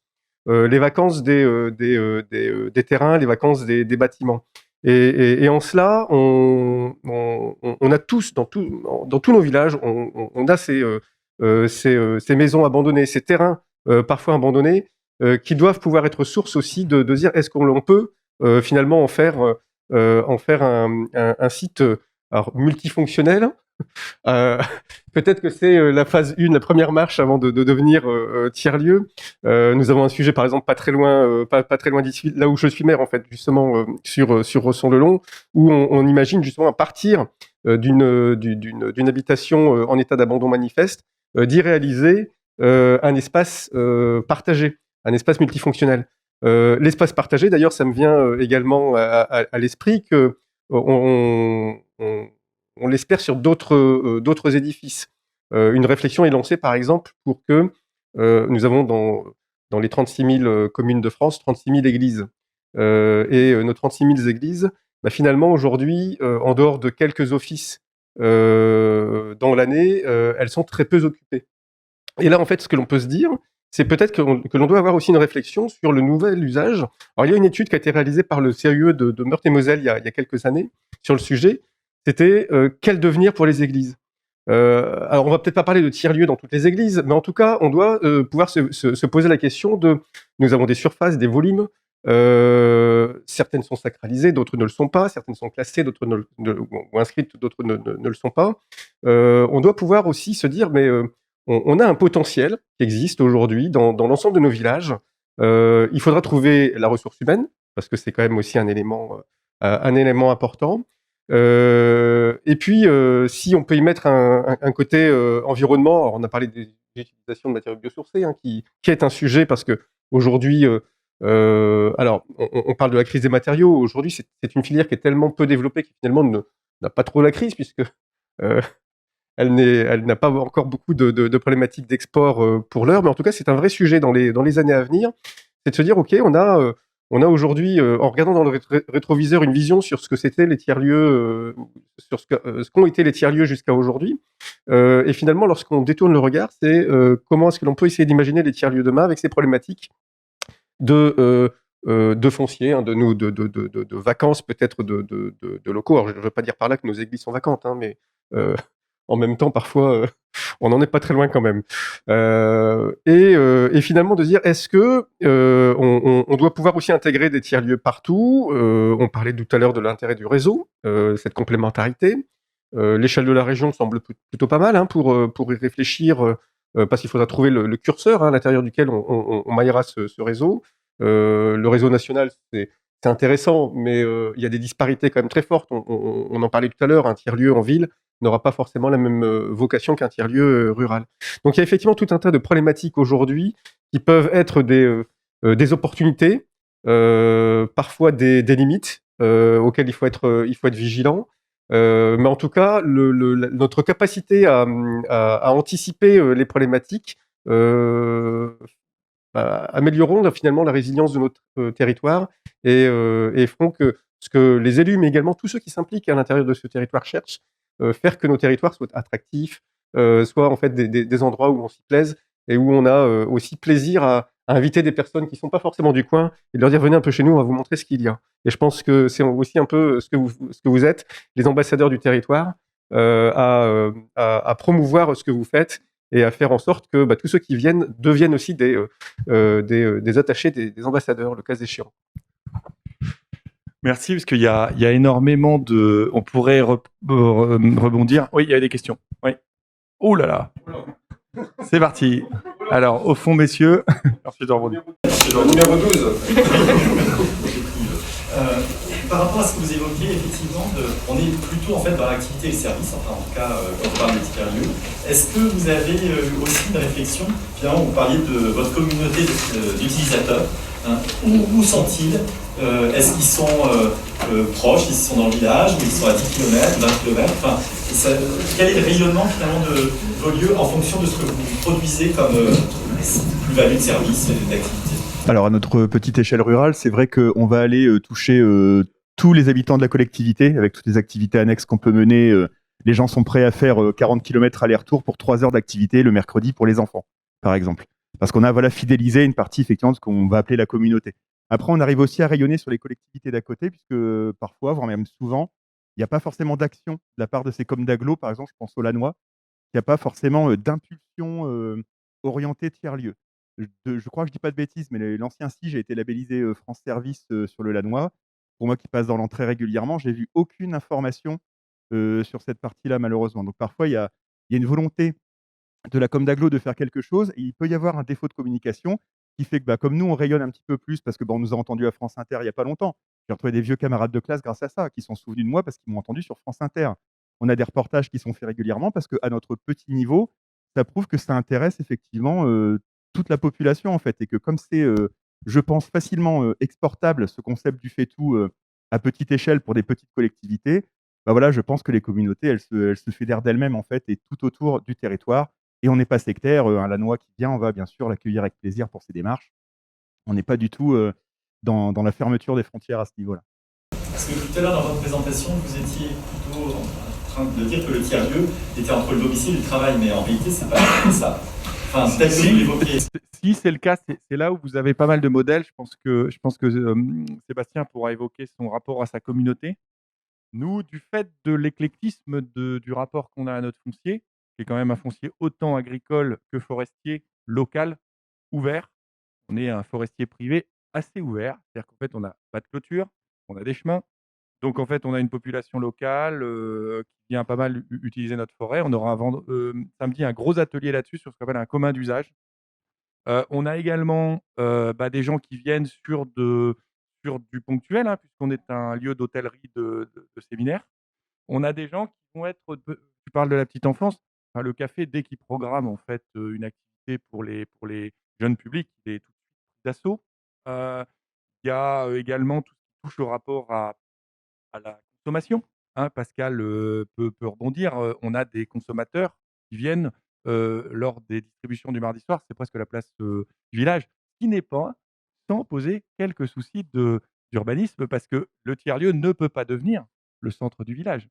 Ça n'est pas le projet. Donc on est en train, nous, d'équilibrer avec notre maire, Monsieur Potier, qui s'excuse, il ne pouvait pas être là ce matin.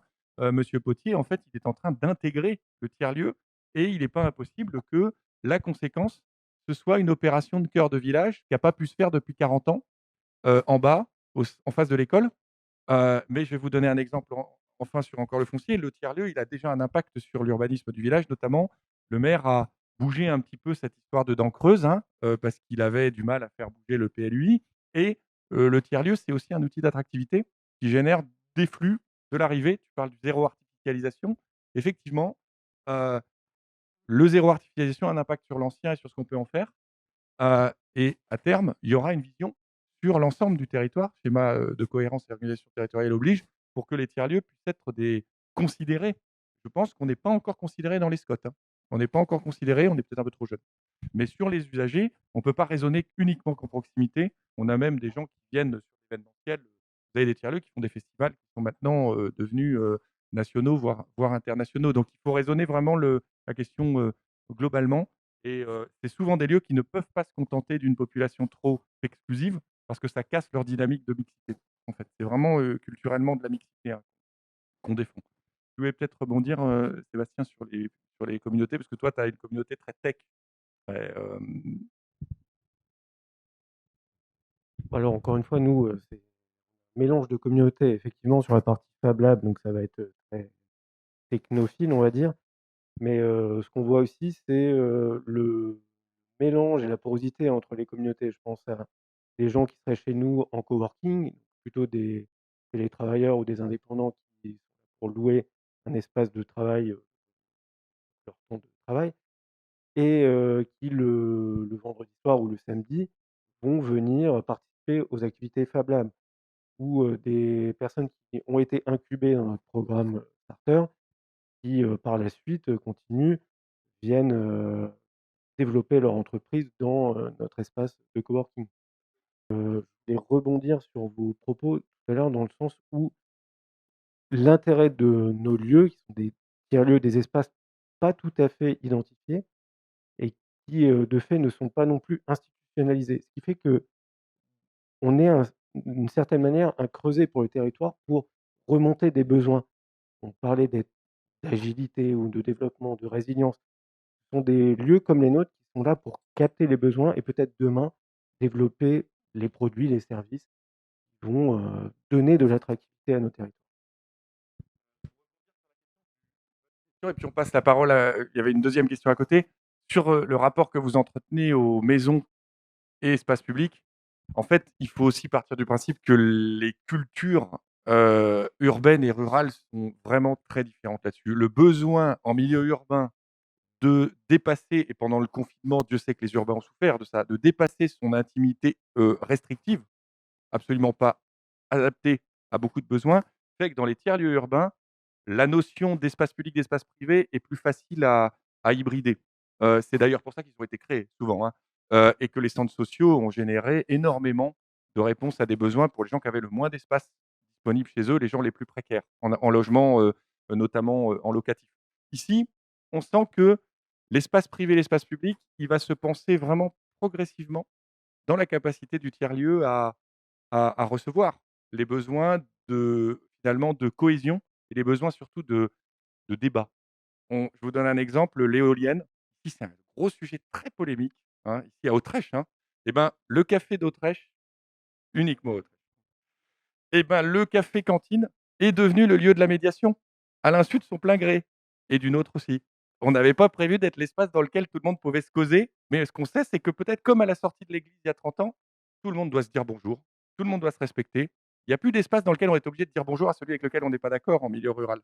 Il y en a de moins en moins. Les tiers-lieux, ils sont aussi l'espace où on refait une morale collective qui est celle de l'acceptabilité du « je ne suis pas d'accord avec toi, mais je te salue et j'échange avec toi dans un espace ». C'est aussi ça qui était l'enjeu des cafés qui ont disparu. Donc l'espace public, l'espace privé, c'est peut-être là-dessus. Dans votre cas, juste pour compléter, au niveau du document d'urbanisme, sans être trop technique, vous êtes dans une zone urbaine classique ou vous êtes déjà dans une zone urbaine spécifique? Plutôt zone urbaine spécifique. Mais on est en fait... C'est ça aussi, en étant dans une zone urbaine classique, ça vous offre la polyvalence plus oui, des fonctions urbaines, si vous voyez ce que je veux dire. Je demanderai à spécifique. Je demanderai à mon frère parce que je suis pas sûr de pouvoir vous répondre là-dessus, mais je pense qu'on est dans un cas où pour le moment beaucoup de possibles, hein. Beaucoup de possibles sur l'Ermitage, on entend bien. Hein. Et en fait, on a un PLUI qui est en phase de formalisation, mais c'est un poste ici, hein, traditionnellement, historiquement.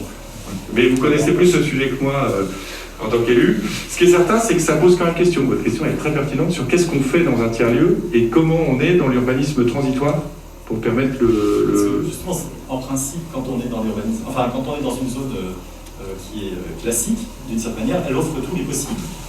Hein, c'est ça, donc c'est d'où l'enjeu de cette classification. Oui, effectivement. Et donc l'un des enjeux forts, effectivement, c'est de commencer à intégrer cette réflexion-là lors de l'élaboration des documents d'urbanisme, PLUI, puisqu'on va vers ces directions-là. Peut-être dans le cadre d'un schéma de principe d'aménagement, pour que, quel que soit le zonage, en fait, il serait dommage de ne pas rentrer dans le champ du possible de création, de naissance d'un tiers-lieu, parce que le zonage ne correspond pas. Donc là, effectivement, ça doit pouvoir être une réflexion à une des limites qui existent aujourd'hui, et c'est de se dire, on doit l'intégrer lors de l'élaboration, lors du projet d'aménagement de développement durable, finalement, puisque c'est l'amont du document d'urbanisme, lors de l'écriture de ce PLDD, d'écrire que nous souhaitons pouvoir voir se développer des tiers-lieux, là où il y a les ingrédients nécessaires pour qu'ils soient là, quel que soit le zonage, pour éviter de rentrer à un moment ou à un autre dans la problématique de dire vous ne pouvez pas recevoir du public ici parce que c'est la problématique en fait. Hein. Vous ne pouvez pas recevoir du public ici. La difficulté en fait de votre situation, c'est que vous êtes malgré tout un peu isolé, je dirais, par rapport au bout. On n'est pas dans un continuum urbain, et c'est là où dans les définitions aujourd'hui, d'essence urbaine ou autre, on est la complexité de la définition effectivement que vous cherchez à donner au lieu. Tout à fait, mais c'est vrai que le complément de propos et l'analyse de monsieur le maire est vraiment très intéressant à recevoir. Je prends l'exemple de ce qui est en train de se jouer sur le tiers-lieu de la Ferté-Million, qui est en petite ville de demain. Et le cadre, le chargé de mission de la communauté de communes de Retz-Valois, est en plein dans cette problématique avec la maire de La Ferté, où finalement, à date, si on regarde les textes, il a une restriction très forte dans l'accueil d'un tiers-lieu qui est pourtant voulu par une communauté, voulu, et qui peut être un urbanisme temporaire au départ. Mais moi, ce que je crois, c'est que les préfets sont de plus en plus réceptifs. Nous, on est fabrique de territoire, donc on a un mandat de préfecture de région pour 3 ans. Les préfets sont de plus en plus réceptifs à ce que ces tiers-lieux vont dire de ce qu'on souhaite faire de notre urbanisme, et notamment être vraiment dans la souplesse, entre guillemets, de ce que les communautés d'usage demandent comme service et demandent comme capacité à prévoir. Et notamment, je parlais des PADD. Aujourd'hui, le mot tiers-lieu, je demanderai à ce que ce soit vérifié, mais ne me semble pas avoir été formulé dans beaucoup de SCOT. C'est aussi parce que le droit de l'urbanisme, il est avant tout un droit sur la construction, et pas forcément sur les fonctions qui accompagnent. Parce que ensuite, quand on est dans une zone spécifique, c'est bien en général parce qu'elle ne peut pas fonctionner en même temps que les autres. C'est comme ça qu'on a créé des zones d'activité avec un zonage spécifique. Mais en principe, effectivement, quand toutes les fonctions peuvent coexister les unes avec les autres, on revient effectivement dans un urbanisme, je dirais, plus classique. Mais vous pointez du doigt, et on voit que le métier qui est le vôtre est très perspicace là-dessus, vous pointez du doigt un des principaux enjeux, qui est non seulement le foncier pour les tiers-lieux, mais aussi l'urbanisme. Je pense que ce sera peut-être l'occasion d'avoir d'autres échanges, et peut-être entre vos deux conseils, et vis-à-vis des tiers-lieux de l'Aisne et de l'Oise, parce que là, on est sur quelque chose qui, au niveau national, est encore peu pris en compte, vraiment peu considéré dans les écosystèmes. En urbain, vous le disiez, monsieur le maire, en urbain, mais moi j'appelle ça aussi quelque part un peu l'enjeu de risque pour le monde rural de passer à côté des tiers-lieux. Un tiers-lieu par village, c'est pas déconnant, du point de vue culturel. On a eu une église, on le dit, on cherche un avenir aux églises, parfois. On a eu une école. L'église, c'est plus facile parce qu'elle est bien souvent au centre du village. Donc... Mais il faut la remettre. Je vous mets au défi. Je vous mets au défi après 1914 de trouver un centre de village à Autrèche. Parce qu'en fait, il a été détruit et il a été déplacé et ça n'a pas suivi du point de vue de l'urbanisme. On a 3 hameaux à Autrèche. C'est pour ça que l'Hermitage, qui malheureusement pourrait être au centre des 3 hameaux, se trouve confronté à un dilemme. Et on doit construire avec le maire quelque chose de commun et qui donne un avenir aux 3 hameaux ensemble. Et donc on est presque dans un tiers-lieu, ce qu'on disait, besoin du territoire, régénération, qui est arrivé un peu comme une providence peut-être pour permettre une réinterrogation de l'avenir du village. Il y avait une autre question aussi. Oui, monsieur Pelletier, pour le PFLO. Moi, c'était plus une réflexion par rapport à la question du foncier dont on a beaucoup parlé, qui est nous le cœur de ce qu'on fait au quotidien pour le compte des collectivités. Et les tiers-lieux, en tout cas, dans tout ce qu'on en découvre progressivement, nous semble intéressant parce qu'aujourd'hui, le foncier est certes nous, la matière première des projets qu'on accompagne, mais en réalité, la vraie matière première, c'est les projets des élus qu'on accompagne. Et l'intérêt de ces tiers-lieux, c'est qu'en réalité, ça ouvre le champ des possibles. Et on voit que, notamment dans des secteurs ruraux, un peu en déprise, où on cherche les projets, ou les projets on voit qu'il y a besoin d'une multiplicité d'acteurs de plus en plus souvent pour arriver à monter les projets. Et le modèle tiers-lieu apporte là-dessus, pas toujours la réponse, mais en tout cas une façon différente de regarder le sujet. Et surtout, ce qu'on trouve très enthousiasmant, c'est qu'on considère moins le foncier comme dans une logique de consommation, et plus dans une logique de réappropriation, d'usage, etc. Et en fait, ça ouvre tout de suite des possibilités différentes. Et en tout cas, nous, on est vraiment contents. Là, aujourd'hui, on a commencé à accompagner la maison de l'économie solidaire, de l'économie sociale du Pays de Brest, dont on a parlé tout à l'heure. On discute avec les gens sur d'autres sujets, mais en tout cas, voilà, c'est vraiment enthousiasmant et on trouve, nous, que ça apporte des raisons d'espérer sur beaucoup de sujets, et en tout cas sur la problématique foncière, ça permet de voir les choses de manière différente. Et voilà, c'est juste ce petit témoignage. Merci de votre contribution. Il y avait une question à côté de vous. Et puis après, Pascal. Vous avez répondu une partie, parce que quand je vous ai écouté, j'avais l'impression qu'on était en zone A, et en réalité, donc je ne comprenais pas, mais vous avez répondu. Moi j'avais des questions, juste une remarque pour la question des églises. Moi je le vois au quotidien, tout le monde veut récupérer les bâtiments, tout le monde dit qu'il faut qu'on réutilise tel bâtiment, il faut qu'on garde l'église. Et il y a toujours l'église, enfin, même si on est convaincu qu'il faut l'entretenir, il il y a un grand pas à franchir pour la réutiliser. Il faut la garder, mais c'est vraiment culturel.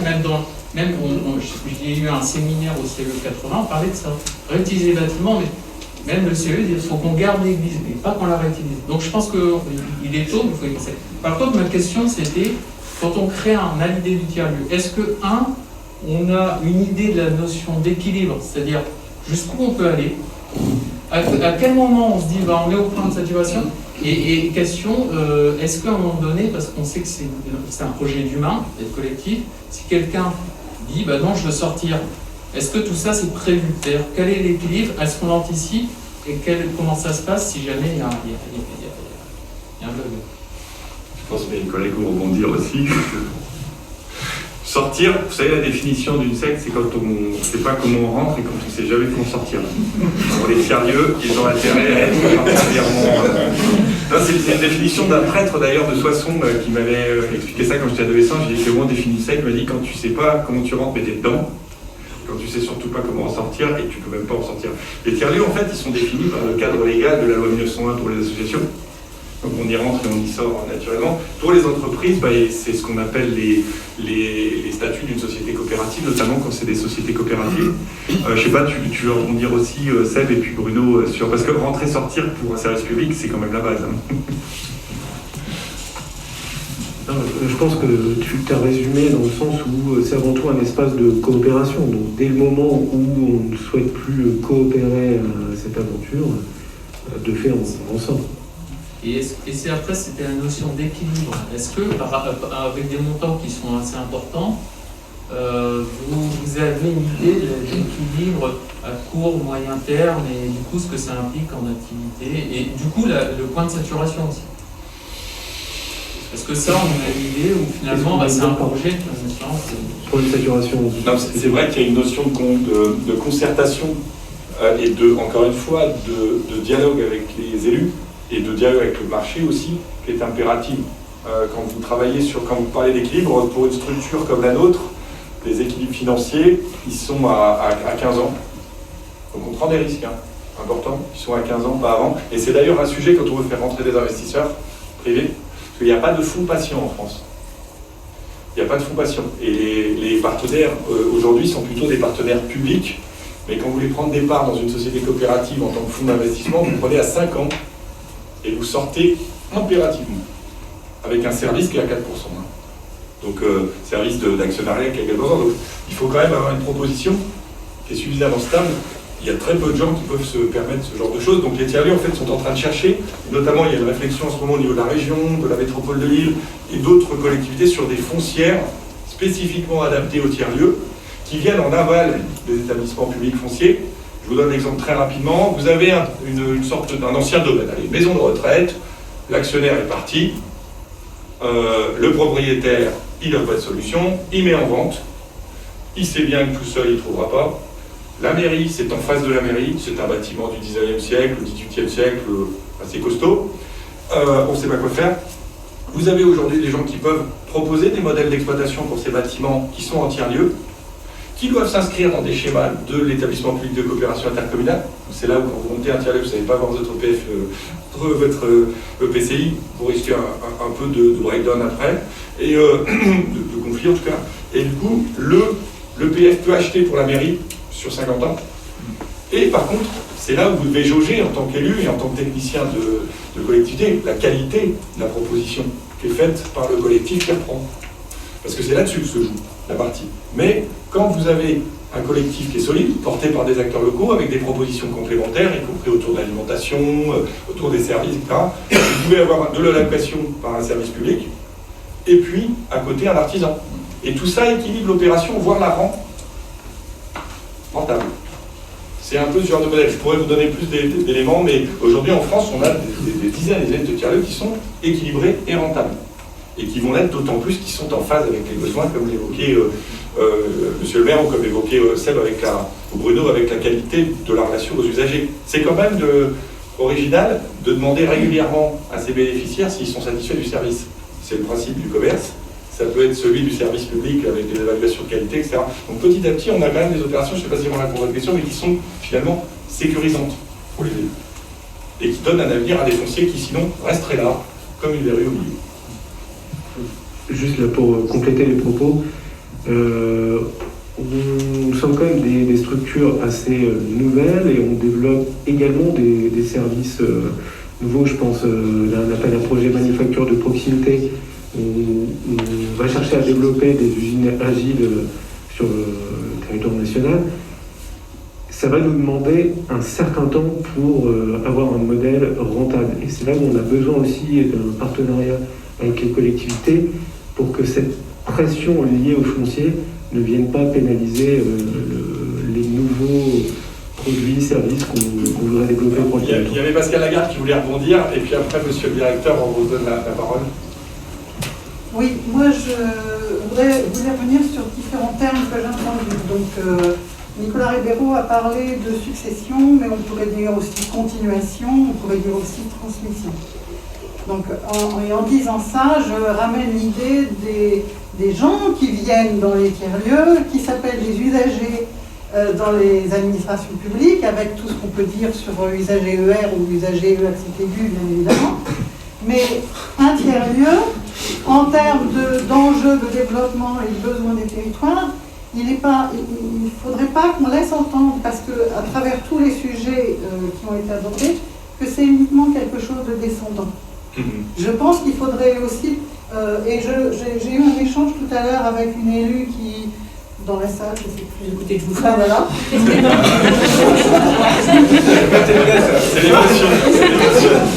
ne faut pas mésestimer, parce qu'on peut avoir le lieu, on peut avoir les entrepreneurs, on peut avoir le café. La réalité, c'est est-ce que les gens vont venir. On peut faire une analyse des besoins à un certain niveau. Est-ce que les gens vont venir? Et quand ils viennent, est-ce qu'ils viennent comme usagers? Est-ce qu'ils viennent comme consommateurs? Est-ce qu'ils viennent comme apporteurs de projets et d'idées? Est-ce qu'ils viennent comme apporteurs de leur propre énergie en étant bénévoles? Et je pense qu'un tiers-lieu doit inclure dans ces enjeux de développement la question de quelle place, quel accueil, comment on ouvre pour que les gens du coin et de plus loin, parce qu'on le voit bien notamment avec l'Ermitage, mais j'imagine pas qu'il y a à la fois un ancrage local, mais il y a des gens qui viennent, sur certains événements, des gens viennent de toute la France, se déplacent loin. Donc comment on fait? En tout cas, il ne faut pas l'écarter, je pense, c'est un danger de l'écarter de la réflexion, le fait que les personnes qui ne sont pas forcément acteurs agissant dans le tiers-lieu ou acteurs des collectivités, etc., ils sont aussi d'une certaine manière une base nécessaire. Et il est important de laisser la place à leurs projets d'innovation, leurs propositions, leur mise à disposition de compétences et d'énergie, etc. Je voulais juste remettre ça un peu dans le pot commun. C'est une excellente contribution, Pascal. On voit bien, notamment, nous, il a fallu 5 ans avant que l'école ait confiance pour amener les enfants à travers un potager partagé ici. Et on n'a pas fait de procès d'intention. C'est 5 ans qui sont nécessaires pour qu'il y ait une place aux enfants de l'école, mais il y a aussi les bénévoles qui viennent d'un peu partout. Enfin, oui, c'est très intéressant d'évoquer la question de la place qu'on laisse et aussi de l'évolution. Les habitants, je vais prendre deux exemples pratiques. Il y a eu effectivement la création de l'association Graines de Vie, dont le siège est à l'Ermitage, qui est une association d'habitants d'Autrèche et des villages environnants, voilà, qui s'intéressent à devenir acteurs de leur mode de consommation, avec un versant alimentaire et la création d'une AMAP. Mais ce sont des habitants, et ce sont eux qui ont dit, on pourrait organiser des marchés. Ce sont d'autres qui ont dit, moi j'ai lu tel bouquin, ça me plaît, il commence à papoter, mais on pourrait faire un cercle de lecture et on se rencontrera à l'Ermitage. Donc voilà, c'est la capacité aussi du tiers-lieu à être un peu surpris, parce que les gens viennent proposer ou apporter. On y remet, puis après on va aller faire la visite. On doit terminer à midi, je vais essayer de faire en 1 heure. Pour revenir sur les exemples que vous avez montrés, en fait, est-ce que parce qu'il y a 3 cas où c'est clair qu'on est sur du réemploi de bâtiments existants, pour le FETU, est-ce que c'est un bâtiment neuf ou alors vous êtes installé sur une friche? C'était une réutilisation d'un ancien cabinet médical qui avant ça était un crédit agricole. Effectivement, la commune ne savait pas trop quoi en faire, c'est plus une épine dans le pied, effectivement, il faut l'entretenir quand même. C'était dommage, sur l'axe principal, quand on arrive dans la commune, c'était un peu à l'abandon.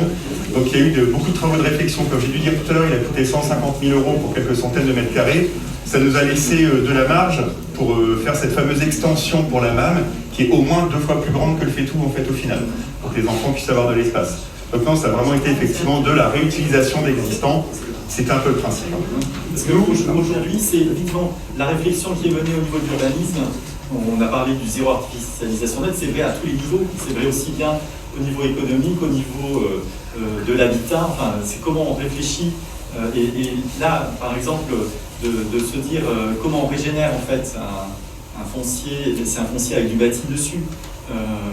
Et donc, c'est en utilisant ce qu'on a déjà disponible que derrière, on a moins besoin d'étendre nos villages. Et donc, c'est vraiment une problématique importante. Ou pour rebondir sur cette question, que quand on a vraiment utilisé au taquet ce qu'on a, on peut d'autant plus réfléchir à son développement. Nous, on a ici, au départ, un foncier qu'on considérait comme tellement énorme. On a 1800 mètres carrés. On n'aurait jamais imaginé avoir à rajouter quelque chose. Et en fait, là, on travaille sur un foyer de jeunes travailleurs parce que on sent bien que si on veut équilibrer notre développement et accueillir ces jeunes qui ne trouvent pas de logement, que ce soit des jeunes qui sont en stage, et de plus en plus, on va avoir besoin de leur trouver des places en stage dans le coin, parce que ça fonctionne, c'est attractif. Les jeunes en formation, ici, quand vous êtes jeune en formation, en insertion, enfin, vous êtes coincé 20, 30 km, c'est pas tenable. Pour aller à une formation tous les jours, c'est pas tenable, c'est économiquement pas tenable. Et puis le troisième aspect, c'est les jeunes qui viennent en études d'ingénieur, en année de césure, qui vont devenir des ressources, parce que notre espoir, c'est qu'ils ne repartent pas. C'est qu'ils aient envie de s'installer, qu'ils aient envie de devenir des cadres de collectivités, des cadres, des créateurs d'entreprises. Et du coup, pour tout ça, il nous faut un SAS, qui est le foyer de jeunes travailleurs. Nous, on appelle les jeunes travailleurs de la transition. Et en fait, on va avoir une mixité dans un foyer pareil, qui est quelque chose qui, pour la jeunesse, est quand même un moyen d'émancipation. Quand vous êtes jeune en insertion, nous, on a des jeunes qui font de l'installation d'épanage informatique en formation en insertion. Quand vous côtoyez un ingénieur qui est en année de césure, il se passe une rencontre qui permet, comme tu l'évoquais, de susciter des vocations, de ressusciter une envie, d'aller au-delà de la sortie du village, etc. Et on a vraiment, nous, avec Oise Habitat, on a commencé à travailler le besoin. On se rend compte que ça serait opérant pour un exploitant, alors qu'il y a très peu de foyers de jeunes travailleurs en milieu rural, je crois qu'il n'y en a quasiment pas. Et on voit bien que dans nos villages, ça manque, parce qu'il n'y a pas de foncier disponible en dehors de ces lieux dans lesquels il y a du potentiel. Voilà. On va passer à la visite. Alors, vous êtes... Oui. Juste au niveau économique, vous parliez tout à l'heure des différents financeurs, de l'apport du privé, tout ça. Un tiers-lieu comme le vôtre, c'est quoi le budget de fonctionnement? Alors, le budget de fonctionnement en 2024, quand on aura fini la levée de fonds de la SIC, c'est à peu près 700 000 €. Pour la société coopérative d'intérêt collectif, donc qui va générer des revenus de loyer et des revenus d'assistance à maîtrise d'ouvrage à l'échelle nationale pour accompagner l'émergence de tiers-lieux. Et d'autres services qui peuvent émerger progressivement au sein de ce commun.